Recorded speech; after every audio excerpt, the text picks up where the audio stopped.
안녕하세요. 토요미스테리 디바제식합니다.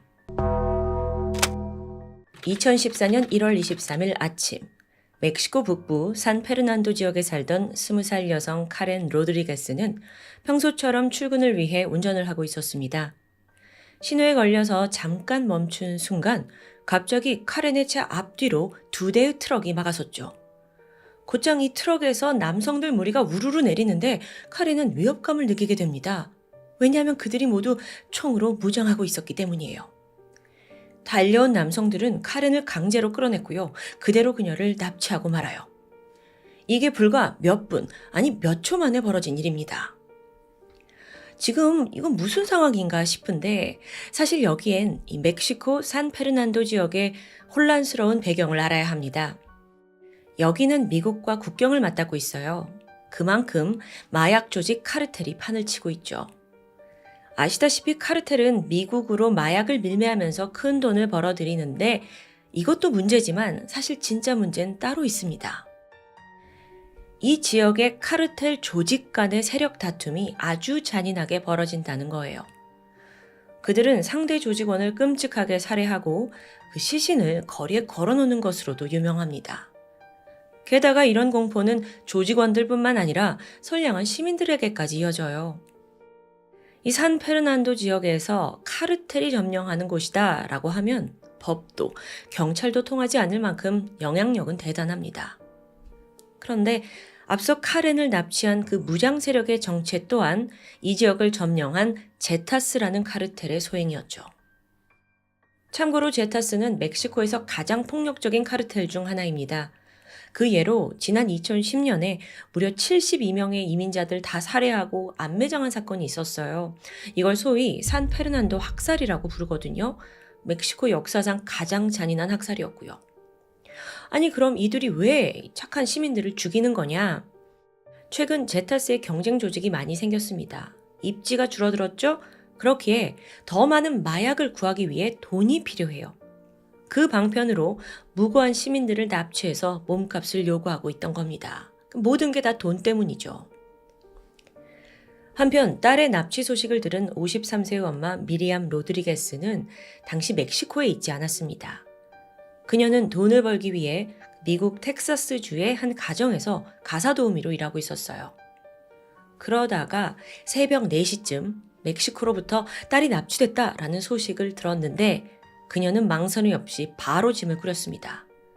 고용주한테 간단한 메모만 남겨둔 채 즉각 멕시코로 돌아왔죠. 범인들로부터 연락이 온 건 얼마 후였습니다. 카렌의 몸값으로 7만 7천 달러, 하나로 한 1억 원 정도를 요구해요. 딸을 살리고 싶다면 다음날 오후 3시까지 반드시 돈을 준비해라 협박을 하는 겁니다. 이 돈도 돈이지만 카르텔이 끼어있는 사건이잖아요. 이 악명이 너무나 무시무시하기에 가족들은 절망합니다.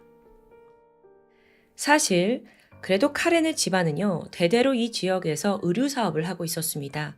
그리고 얼마 전부터 카렌이 아버지로부터 사업을 물려받아서 운영하고 있고요. 즉 이 카렌이 사업가라서 제타스의 표적이 된 거예요. 돈이 있는 거 알고요.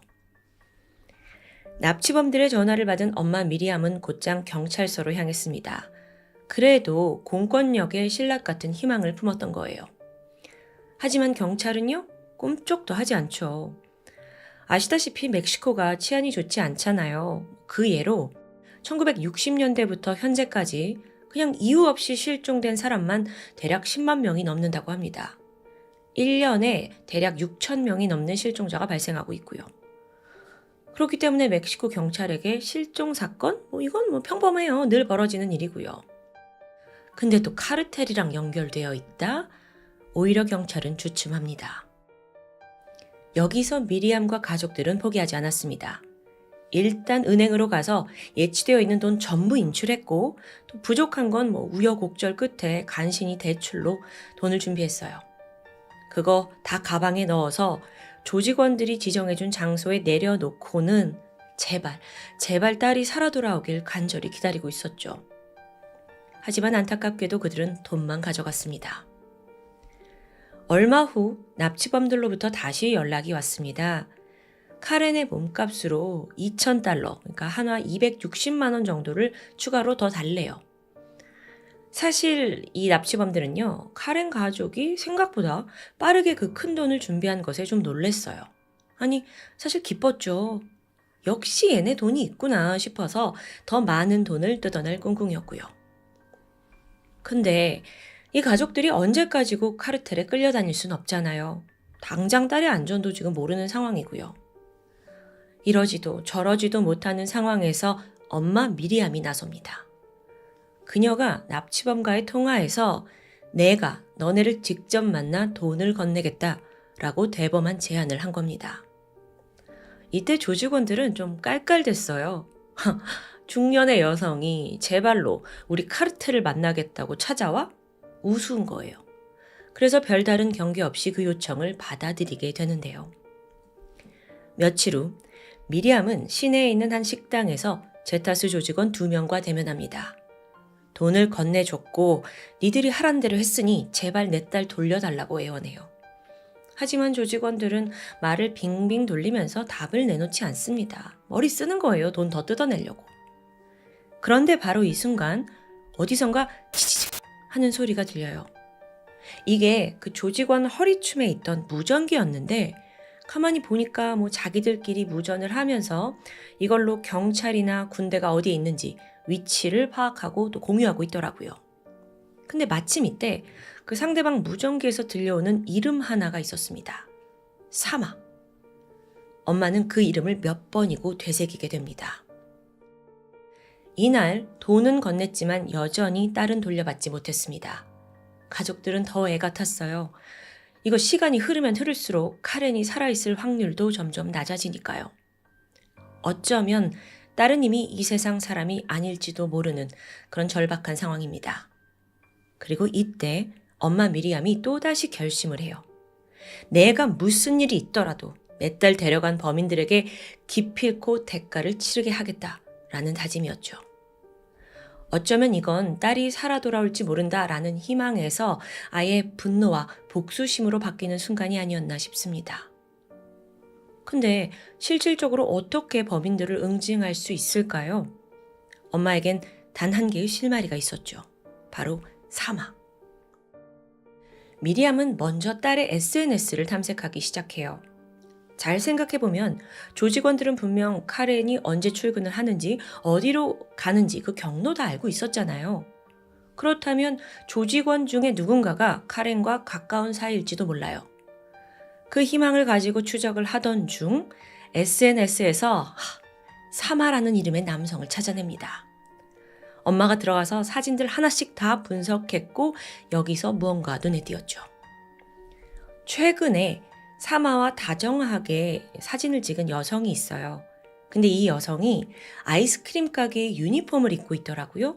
그럼 거기서 일한다는 거잖아요. 그래서 미리암이 이 유니폼을 통해 가게의 위치를 알아냈고요. 즉각 차를 몰고 2시간이나 되는 그 가게에 도착합니다. 바로 행동한 건 아니었고 여기서 미리암이 무려 몇 주 동안이나 계속 주변을 맴돌아요.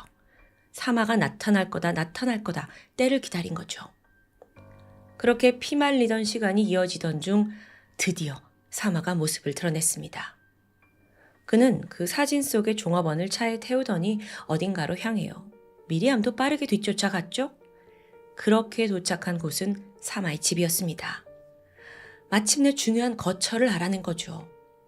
그리고 이때부터 미리암의 본격적인 위장 수사가 시작됩니다.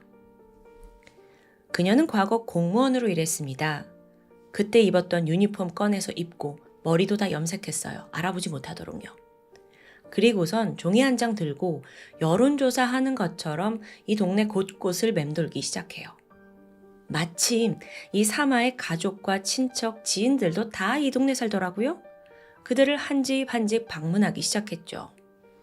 여론조사뿐만 아니라 어느 때는 보건공무원이다, 내가 조사할 게 있다, 또 어느 때는 선거관리위원회에서 나왔다, 이렇게 위장을 하기도 합니다. 그러면서 사마 그리고 그가 속한 이 조직원들의 작은 정보까지 모조리 수집할 수 있었어요. 그리고 미리엄은 이걸 하나도 빠짐없이 컴퓨터에 꼼꼼하게 저장해뒀죠. 그렇게 몇 달이 지났습니다.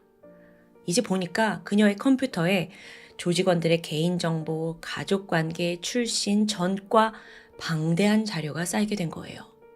정말 엄마의 집념이 대단하죠. 자, 이렇게 필요한 정보를 다 얻었지만 당장 혼자서 이들을 잡거나 할 수는 없습니다. 고민 끝에 그녀는 경찰을 찾아갔고 자신의 자료를 넘겨주면서 제발 얘네들 좀 잡아달라고 애원해요. 물론 혹시나 또 부패한 경찰들을 만나서 모른 척하면 어쩌지 두려웠지만 다른 방도도 딱히 없었습니다. 그런데 여기서 예상과 달리 이 미리암의 자료를 본 경찰이 충격을 받아요. 50대 여성이 혼자 이 동네 잠입해가지고 이 모든 정보를 다 빼놨다고? 어떤 조직원 어느 집에 살고 어떤 범죄를 주로 저질렀고 누구랑 어울리고 걔의 친척이 어디에 사는데 걔가 어떤 마약을 다루고 정말 대단했어요. 결국 이걸 토대로 자신감을 얻었는지 멕시코 경찰도 움직이기 시작했고요. 그렇게 제타스 조직원의 일부를 체포하는 데 성공합니다. 그런데 아직 기뻐할 땐 아니었어요. 정작 그때까지도 여전히 딸 카렌의 행방은 오리무중이기 때문입니다. 또 그 핵심 인물 사마의 검거에도 실패했고요. 미리암도 경찰도 그걸로 골머리를 앓던 중에 정말 기적 같은 일이 발생합니다. 세상에나 카렌이 가게를 운영하고 있다고 했잖아요. 그 납치된 카렌이요. 근데 그 가게로 우연히 사마가 방문하게 된 거예요. 당시 이 가게는 누나가 사라지고 이제 남동생이 관리를 하고 있었는데 이 사마라는 사람이 모르고 이 가게에 딱 들어온 순간 동생은 그가 누군지 똑똑히 알아봤죠. 왜냐하면 엄마가 모아둔 그 정보 속에서 사진을 본 적이 있었으니까요. 그는 재빨리 신고를 했고 그렇게 사마 또한 검거에 성공합니다. 정말 운이 좋았어요. 이어 경찰의 길고 긴 신문이 이어졌습니다. 끝내 사마는 납치를 저지른 핵심 공범의 이름을 토해내요. 그는 크리스티안 곤잘레스. 보니까 겨우 18살 남성이더라고요. 빠르게 얘도 체포해서 신문을 했죠. 또 그 신문이 진행되는 동안 미리암 역시 이미 여태까지 많이 개입을 했으니까 자진해서 그 신문하는 모습을 지켜보고 있었습니다. 또 이걸 통해 딸에 대한 작은 정보라도 얻을 수 있을까 싶었던 거예요. 그런데 범인 크리스티안이 어리다고 했잖아요. 그래서인지 잔뜩 겁을 먹고는 저 엄마가 너무 보고 싶어요. 저 배가 고파요. 납치범이긴 해요. 근데 잔뜩 쫄고 애 같은 행동을 보이는 겁니다. 근데 이걸 조용히 지켜보던 미리암이 돌연 자리를 뜨게 되죠. 그리고 잠시 후 돌아온 그녀의 손에는 치킨과 콜라가 있었습니다. 얘 주려고 사온 거예요. 이때 경찰들은 그녀의 행동을 도저히 이해하지 못했죠. 어쩌면 저 사람이 당신 딸을 죽였을지도 모릅니다. 그런 사람한테 왜 이런 호의를 베푸냐. 여기에 미리암이 말합니다. 쟤도 배고픈 어린애일 뿐이잖아요. 그리고 난 여전히 엄마고요. 워낙 미리암이 좀 비상한 인물이기 때문에 이걸로 범인의 마음을 사려고 한 건지 모르겠어요. 혹은 정말 그 어린 남성에게 동정심이 들었을지도 모르겠죠. 하지만 이게 먹혔습니다. 크리스티안이 감동을 받았고 이후 카렌뿐만 아니라 다른 피해자들까지 모두 살해한 후 시신을 어디에 매장했는지 위치를 자백합니다. 가보니 그곳은 버려진 목장입니다. 여기를 다 조사해 보니까 무려 20구의 시신이 발견돼요. 경찰과 함께 이 목장을 찾았던 미리암은 저쪽 바닥에 떨어져 있던 딸의 스카프를 한눈에 알아봤습니다. 더 조사해 보니까요. 조직원들이 납치한 사람들 여기로 데려왔어요. 특히나 카렌 같은 경우에는 나무에 매달아서 고문을 했고 잔인하게 살해한 후 시신을 황산에 넣어서 녹여서 이 목장 근처에 폐기한 것으로 드러납니다. 너무 끔찍하죠. 근데 즉 다시 말하면 지금 카렌의 제대로 된 시신을 발견할 수 없다는 거예요. 미리암이 그나마 찾아낸 딸의 유해는 황산에 미처 다 녹지 않은 머리뼈 일부와 갈비뼈 뿐이었습니다. 딸의 죽음이 눈앞에서 사실화된 순간입니다. 엄마 미리암에게 그동안 참고 있던 고통이 밀려들었어요. 한없이 눈물이 나고요. 제발 딸이 살아있길 바라면서 지금 몇 달 동안 이 모든 걸 감내했는데 이렇게 처참하게 발견되다니. 자식을 잃은 엄마는 이제 분노와 고통 속에서 이대로 주저앉나 싶었는데 아니었습니다. 미리암 역시나 남다른 사람이에요. 그때부터 딸 납치 사건에 개입된 다른 범인들 찾아내려고 더욱더 눈에 불을 켜게 되죠. 이미 붙잡혀 있던 그 사마와 크리스티안 설득했고요. 추가 범인들의 인적사항 다 파악합니다. 그런데요, 또 이 와중에 아주 충격적인 사실 하나를 알게 돼요. 딸 카렌과 어릴 적부터 친하게 지내던 이웃집 여성 엘비아가 있습니다. 그녀도 관련자더라고요. 사실 카렌이 실종될 당시 엄마는 엘비한테 가서 혹시 카렌에 대해 너 뭐 들은 거, 본 거 없냐? 뭐 수상한 사람이 주변에 있지 않았냐? 여러 가지 물었어요. 근데 이때 엘비아는 전혀 아는 게 없다 라고 시치미를 뗐었거든요. 하지만 사실 그녀는 카렌과 가장 가까운 데 살면서 그녀의 출근 시간, 동선까지 알고 있고 이 정보를 제공한 사람이었던 겁니다. 미리암은 속이 뒤집혀요. 하지만 이건 정황 증거였고 더 확실한 증거가 필요했습니다. 그래서 미리암답게 차분하게 뒤를 캐기 시작했죠.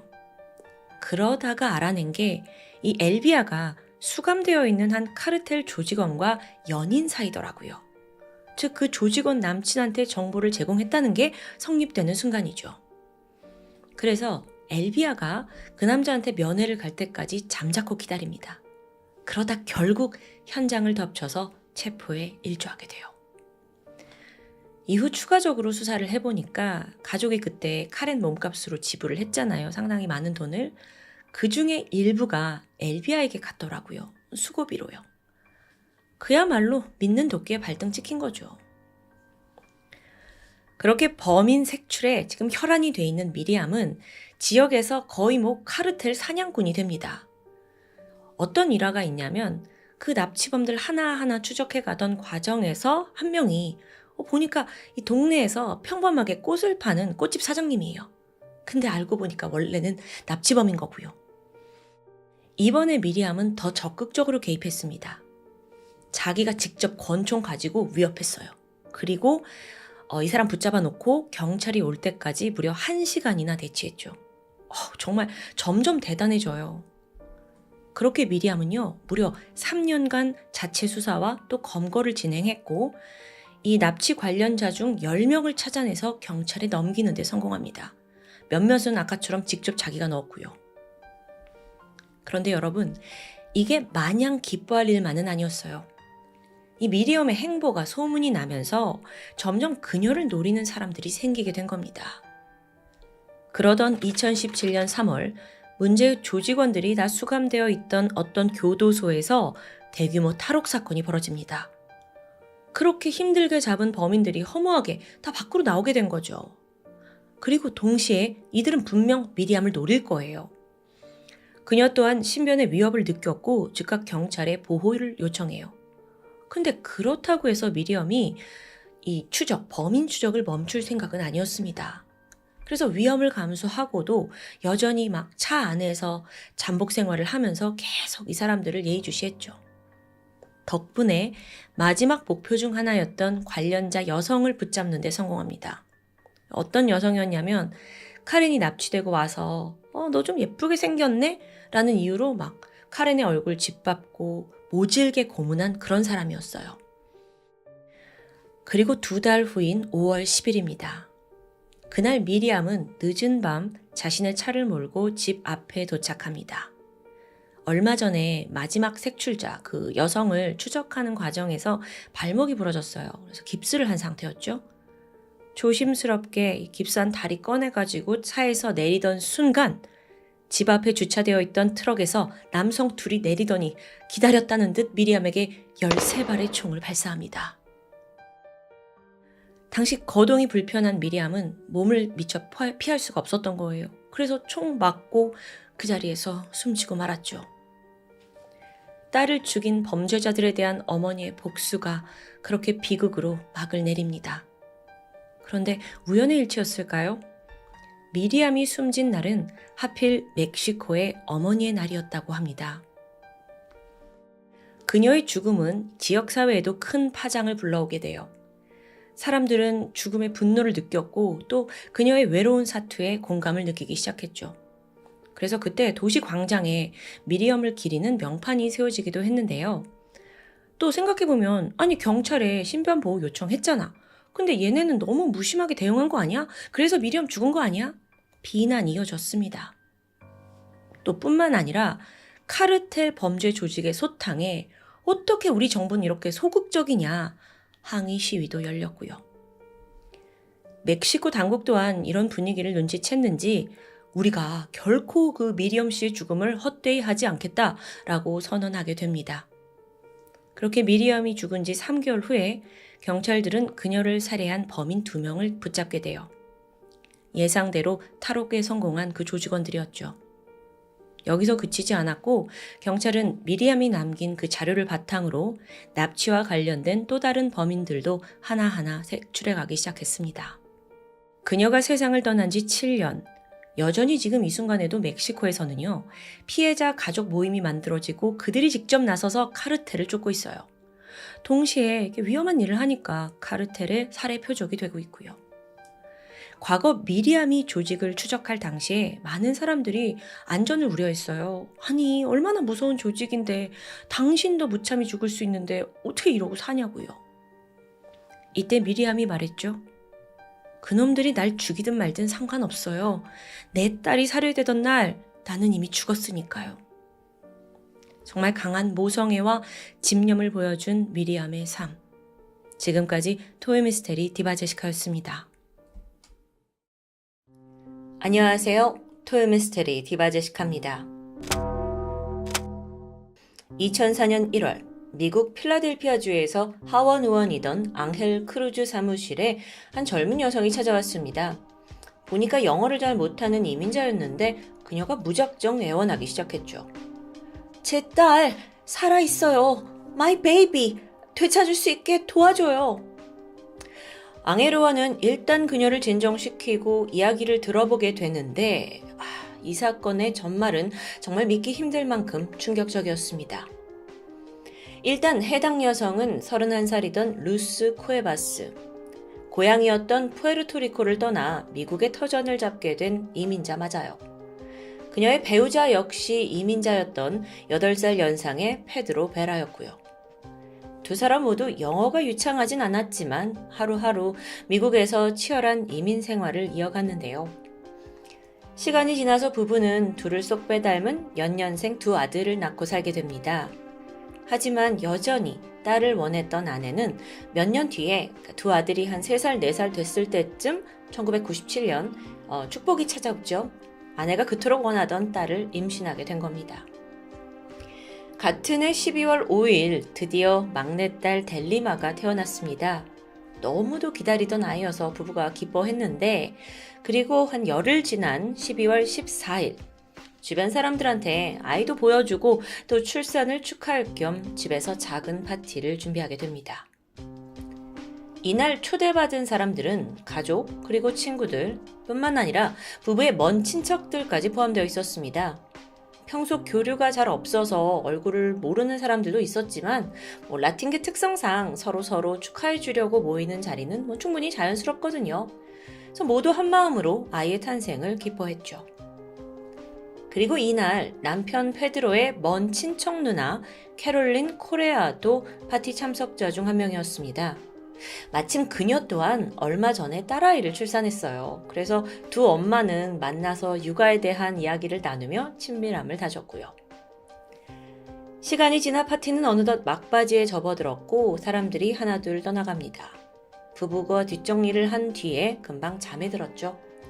그렇게 막내딸 델리마의 출산 파티는 성공적인 듯 했습니다. 그런데 바로 다음 날인 12월 15일 아침 바쁘게 식사를 준비하던 루스는 문득 매캐한 냄새가 난다는 걸 감지해요. 이게 어디서 나는 냄새지? 불? 놀란 그녀는 가장 먼저 2층에 뛰어 올라갔어요. 보니까 이미 뿌연 연기가 가득한 거예요.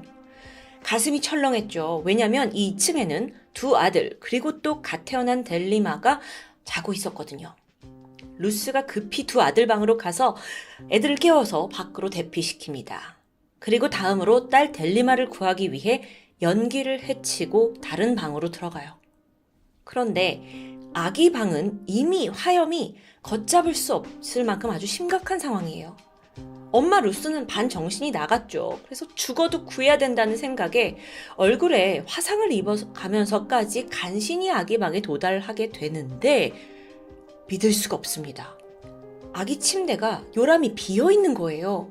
그래서 어디 기어갔나 싶어서 급하게 곳곳을 찾아봤지만 아이가 보이지 않습니다. 그 사이에 불길은 더 거세졌고 루스 또한 겨우겨우 집 밖으로 탈출하게 되죠. 급히 소방관이 출동해서 불길을 잡긴 했지만 화재는 2층 집을 거의 다 까맣게 태운 후에야 사그라들었습니다. 이때 부부에게 이 집보다 더 중요한 건 막내딸 델리마의 생사예요. 하지만 안타까운 소식이 들렸죠. 아이의 시신은 찾지 못했습니다. 소방관이 내부를 다 수색했는데 불길이 너무 강한 나머지 이 아이의 시신이 타버린 것 같다는 소식이에요. 추 조사를 해보니까 화재의 원인은 델리마, 그 아기방 침대 근처에 두었던 온열기구로 밝혀졌습니다. 필라델피아의 12월 기온이 평균 한 3도 정도인데 혹여 갓 태어난 아기가 추울까봐 부모가 전기난로를 계속 틀어놨던 거죠. 이게 화근이었다고 추정이 되는데요. 소방당국 또한 전기선에서 합선이 일으켜서 불이 화재가 났다라고 보고 있었고요. 그런데 엄마 루스는 이걸 받아들일 수가 없었어요. 왜냐면 자기 눈으로 아기 침대가 비어있다는 걸 봤잖아요. 게다가 2층에 남아있던 젤을 감식했을 때 사람의 시신으로 볼 수 있는 성분도 나오지 않았고요. 또 결정적으로 그때 루스가 아기 방에 딱 들어갔을 때 웬일인지 창문이 활짝 열려 있었거든요. 아니 생각해보세요. 갓 태어난 아기 방 창문을 부모가 열어뒀을 리는 절대 없습니다. 즉 이건 현장에 누군가 침입했을 수도 있다는 증거겠죠. 루스는 경찰에게 간곡히 사건을 재조사해달라고 요청했어요. 이건 단순한 화재가 아닌 것 같다. 그리고 애가 분명 없었다. 그 전부터. 이렇게 계속 설명을 하지만 경찰의 반응은 싸늘했습니다. 게다가 사실 루스가 이제 모국어가 영어가 아니다 보니까 상황을 잘 설명하는데도 능숙하지 않아요. 그러니까 경찰은 안타깝게도 그녀의 말에 귀 기울이지 않는 듯 했죠. 결국 수사관은 이 집주인과 소통이 좀 잘 되지 않습니다. 라면서 수사를 종결시켜 버리는데요. 안타깝게도 이런 일련의 과정이 하루아침에 아닐 거잖아요. 계속 요청하고 거절되고 이런 사이에 부부의 마음에도 상처가 커갔어요. 딸을 잃은 것도 모자라서 이건 네 잘못이니 내 잘못이니 서로를 헐뜯고 싸우면서 관계까지 악화되고 맙니다. 시간이 지나 결국 루스와 페드로도 이혼을 하고 말아요. 자, 이제 엄마 루스 곁에 남은 건 두 아들입니다. 그녀는 이 아이들을 위해서만 정말 매일매일을 버티고 살아가게 되는데 그 와중에 다행히 새로운 연인을 만나게 됐고 또 그 사이에서 아들까지 태어납니다. 루스는 그렇게 새 아들을 키우면서 남자친구와 새 출발을 하게 되죠. 하지만 여전히 딸 델리마가 가슴에 깊게 묻어진 채로 그렇게 시간은 7년이 훌쩍 지나갑니다.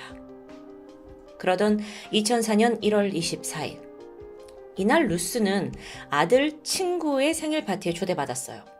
거기는 차로 1시간 반 정도 떨어진 뉴저지의 한 가정집이었는데 루스네 외에도 여러 아이들이 모여서 파티를 즐기게 되죠. 루스 또한 정원에서 뛰노는 새 아이들을 지켜보고 있었습니다. 그런데 바로 그 순간 한 소녀가 눈앞을 싹 지나가는데 어딘가 모르는 강한 끌림을 느끼는 거예요. 양 볼에 보조개가 폭 패여 있었고 갈색 눈이 반짝이고 또 햇빛 아래 있을 때 더 연해지는 그 초콜릿 색깔의 머리카락까지 이게 어딘가 모르게 익숙합니다. 기억을 막 상기시켰더니 루스의 머릿속에 남아있는 그 생후 열흘 된 막내딸 델리마가 연상되는 모습인 거죠. 근데 이게 말이 안 되잖아요. 하지만 루스는 도저히 아이한테 눈을 뗄 수가 없었다고 해요. 그래서 결국 홀린 듯 쫓아가서 물어보게 되죠. 얘야, 너 몇 살이니? 저요? 저 6살이요. 보니까 델리마와 출생 연도도 동일합니다. 루스는 곧장 주변 엄마들에게 이 아이에 대해서 물었어요. 그러자 저 여자예요. 제 알리아예요. 제 엄마가 누구더라? 캐롤린 코레아요. 캐롤린 코레아. 6, 7년 전 그날 자신의 집 파티에 왔던 바로 그 여자죠. 그리고 순간 루스가 잊고 있던 기억이 떠올랐어요. 그 출산 파티가 있고 바로 다음날 이른 아침입니다. 그러니까 화재가 있기 바로 직전이었는데 아주 잠깐이지만 집을 방문했던 사람이 있었어요. 바로 캐롤린이요. 거의 모두가 잠들어 있던 아주 이른 아침인데 막 문을 두드리는 거예요. 그래서 루스가 깨어났죠. 보니까 전날 자기와 수다를 떨었던 그 남편의 친척 누나 캐롤린이었는데 어머 미안해요. 내가 지갑을 두고 갔나 봐. 얼른 찾아갈게요. 하고 집 안에 들어서서 캐롤린이 막 두리번거리더니 이내 2층으로 빠르게 올라갑니다. 근데 이때 루스가 좀 이상했죠. 어제 파티는 다 1층에서 했는데. 근데 이때 캐롤린이 아니에요. 제가 2층에 두고 왔어요. 캐롤린이 확신을 하면서 2층에 올라가는 거예요. 루스가 좀 이상하다 생각했긴 했지만 어쨌든 자기네 집 손님이었으니까 뭐 그럴 수도 있다 생각했죠. 또 아직 비몽사몽이었고요. 그리고 잠시 후에 제 지갑 여기 있어요 하면서 캐롤린이 밝은 표정으로 내려오더니 서둘러 돌아갔습니다. 루스는 이제껏 이걸 잊고 있을 만큼 이게 아주 작은 해프닝이었어요. 그런데 그날 아침 얼마 지나지 않아 화재가 났고 아이가 없어졌던 거죠? 갑자기 모든 퍼즐이 맞춰지는 듯 했어요. 근데 이게 엄마의 직감일 뿐이에요. 누가 들으면 좀 황당한 추리라고 볼 수 있겠죠. 어머 아이를 잊지 못해가지고 좀 비슷하게 생긴 애한테 온갖 추리를 다 끼워 맞춘다고 생각할 수도 있고요. 자, 하지만 루스는 강력하게 이건 캐롤린이 관여된 거고 저 아이는 내 딸 델리마일 수 있다고 생각합니다. 그래서 아이를 찬찬히 살펴봤죠. 그러다가 순간적으로 얘야, 너 머리에 뭐가 묻었는데 아줌마가 좀 떼줄게 하면서 아이의 머리카락을 조금 잘라내서 주머니에 집어넣게 됩니다. 이후 집에 돌아온 루스는 즉각 경찰에게 연락했어요. 제 딸 찾았어요. 제발 이 머리카락으로 유전자 감식 좀 해주세요. 경찰이 7년 전에는 묵살을 했지만 이제는 머리카락 증거가 있으니까 그녀의 말을 믿어줄 거라고 믿었죠. 하지만 아니요. 경찰은 거의 루스를 미친 망상병자로 취급했습니다. 사실 또 어찌 보면 남의 집에 갑자기 가가지고 저 여자애가 죽은 내 딸이다 라는 걸 누가 쉽게 믿기 힘들겠죠. 그렇게 루스의 말을 아무도 믿지 않았고 점점 좌절하던 그때 루스의 집착은 더 강해져 갑니다. 반드시 내 딸을 찾아야 하잖아요. 그래서 결국 지역의원이던 앙헬의 사무실까지 난입한 거고요. 여기서 앙헬 의원, 이 사람 또한 라틴계 이민자의 혈통을 가지고 있습니다. 또 이 미국 내에서 라티노 협회에서 꽤 영향력을 미치던 사람이고요. 의원이 처음 그녀의 사연을 듣고는 자기도 반신반의했대요. 그래도 최소한 진실 여부는 밝혀야 되지 않냐 라면서 경찰에 직접 사건을 의뢰하게 돼요. 근데 이때 루스가 사건을 조사해달라고 했을 때와는 완전히 달리 의원이 개입을 하니까 경찰도 적극적으로 사건에 임하게 됩니다. 그렇게 해서 유전자 감식의 결과가 나오게 되죠. 6살이라던 여자아이 알리아의 유전자, 머리카락 유전자는 엄마 루스의 것과 일치합니다. 곧 알리아가 델리마였던 거죠. 엄마의 직감이 맞았던 건데요. 그렇게 결과를 확인한 경찰은 즉각 알리아의 엄마, 델리마의 엄마로 인생을 살고 있었던 캐롤린을 체포합니다. 그리고 긴 추궁 끝에 모든 걸 체념한 그녀가 드디어 진실을 털어놓게 되죠. 7년 전 1997년 출산 파티 그쯤 캐롤린 또한 출산을 했습니다. 하지만 그녀의 아기는 건강하지 못했어요. 그래서 태어난 지 며칠 만에 세상을 떠나고 말아요. 하지만 캐롤린은 아이가 죽었다는 사실을 전혀 주변에 알리지 않았습니다. 그리고 이후에도 갓 태어난 딸을 자기가 잘 키우고 있는 것처럼 사람들을 속이며 연기했고요. 그러다 12월 14일 캐롤린이 우연히 먼 친척의 출산 파티에 참석을 했는데 바로 거기서 생후 열흘 된 델리마를 마주한 순간 엄청난 망상에 빠져들었죠. 저 아이는 내 딸이잖아. 자기 딸이라고 생각한 거예요. 그래서 이걸 되찾아야 한다는 집념, 그리고 다음날 지갑을 두고 왔다면서 루스 집에 아침에 가서 아이를 납치한 후에 그 집에 불을 지르고 토주한 겁니다. 이거 완전 엄청난 범죄예요. 그리고 나서 아이는 데려오고 자기 딸인 것처럼 키운 거고요. 한편 지난 7년간 그녀가 이 델리마, 자기가 알리아라고 이름을 붙였죠. 이 아이를 양육해온 방식엔 좀 특이한 점이 있었습니다. 주변에 따르면 캐롤린이 딸을 마치 자신의 인형처럼 다뤘다고 그래요. 그래서 수차례 키즈 뷰티 대회에도 출전을 시켰고요. 평소에도 예뻐야 돼 이러면서 막 머리를 만져주고 옷도 예쁘게 입혀서 한껏 꾸며줬고요. 그런데 이 캐롤린이란 사람, 이런 범죄를 저질렀다면 전적이 없었을까? 하고 조사를 해보던 경찰이 또 다른 사실을 발견합니다. 특히나 방화를 저지른 게 이번이 처음이 아니에요. 실제로 그녀에겐 이미 몇 차례 전과가 있었는데 그중 한 번은 그 사건이 있기 1년 전인 1996년 자기가 일하던 사무실에 불을 질렀어요. 그리고 사무실에서 발행하던 수표를 훔쳐서 이제 달아놨는데 그걸 무마하려고 불을 지른 거죠. 그러니까 이 여자 수법이 범죄 저지르고 그걸 다 없었던 걸로 치려고 화재를 저지르는 거예요. 그 외에도 1999년에 절도, 또 이후에 몇 차례나 사기, 도난으로 처벌을 받은 전적이 있습니다. 사실 처음에 델리마 납치 사건에 대해서도 막 경찰이 추궁을 했을 때 무슨 소리냐, 알리아는 내 딸 맞다 이렇게 막 강력히 주장을 하다가 유전자 검사 결과에 바로 꼬리를 내렸거든요. 근데 이때 황당하게도 말을 바로 바꿨습니다. 사실 그 집 남편 페드로가 자기 딸 키워달라고 나한테 준 거다. 그래서 난 키운 거다. 라고 하는데요. 물론 거짓말이었죠. 그러니까 사람 자체가 사기에 도난까지 아주 악질인 사람이에요. 결국 2004년 캐롤린은 델리마 납치 방화 혐의로 기소되면서 재판이 진행됩니다. 그 결과 수감 9년이 지나야 가석방 신청이 가능한 징역 30년형을 받게 돼요. 그리고 결과적으로 지난 2013년 캐롤린은 9년간의 수감을 마친 뒤 가석방으로 자유의 몸이 되었죠. 한편 모든 진실이 드러난 후에 델리마와 루스는 어떻게 되었을까요? 엄마와 딸이요. 우선 엄마 루스는 딸을 겨우 되찾았잖아요. 근데 그러고 난 후에도 한동안 양육권 분쟁에 시달렸습니다. 그 상대는 전 남편 페드로고요. 두 사람은 장기간 합의를 한 후에 결국 델리마의 양육권을 반반씩 나눠 갖기로 결정했어요. 자, 그렇다면 딸 델리마는 이 상황을 어떻게 받아들였을까요? 예상 외로 아이는 자신의 진짜 엄마가 루스라는 걸 꽤 쉽게 받아들였다고 합니다. 친엄마에게 금방 적응을 했고요. 또 잘 따르면서 성장을 해요. 이런 걸 좀 피는 못 속인다고 하는 걸까요?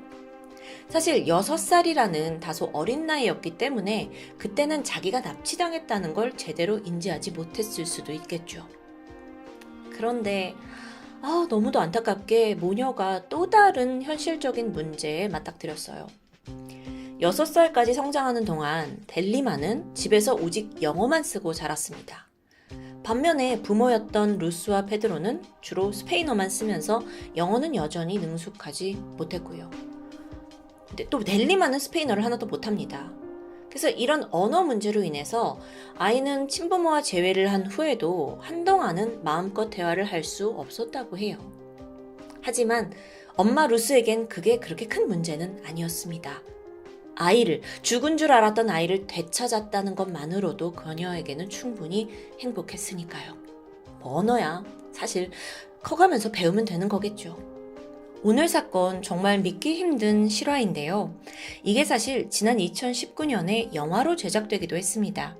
영화 제목은 엔젤 오브 마인인데 사실 저도 유튜브에서 이 영화 리뷰를 보고 이게 실화야? 하면서 이 스토리를 준비하게 됐습니다. 영화에선 7년 전 사고로 죽은 줄 알았던 딸을 우연히 마주친 엄마가 정말 딸과 눈이 마주친 그 첫 순간에 너무나도 강한 직감으로 쟤 분명 내 딸이야 라고 느끼는 장면이 있는데 저한테 좀 그게 굉장히 인상 깊었던 것 같아요. 이런 게 바로 본능이고 모성애가 아닌가 싶었는데요. 마지막으로 이 사건을 해결하는데 가장 큰 역할을 한 건 누구보다도 앙헬 의원입니다. 루스라는 사람의 주장을 유일하게 들어준 사람이니까요. 앙헬은 한 인터뷰에서 이런 이야기를 했는데 그걸로 오늘 스토리를 마무리할까 합니다. 기자가 이렇게 질문했어요. 아니, 당신은 그때 생전 처음 본 루스를 어떻게 그렇게 신뢰할 수 있었습니까? 여기에 앙헬 의원이 대답했죠. 어머니의 직감은 절대 틀릴 수 없으니까요. 지금까지 토요 미스테리 디바 제시카였습니다.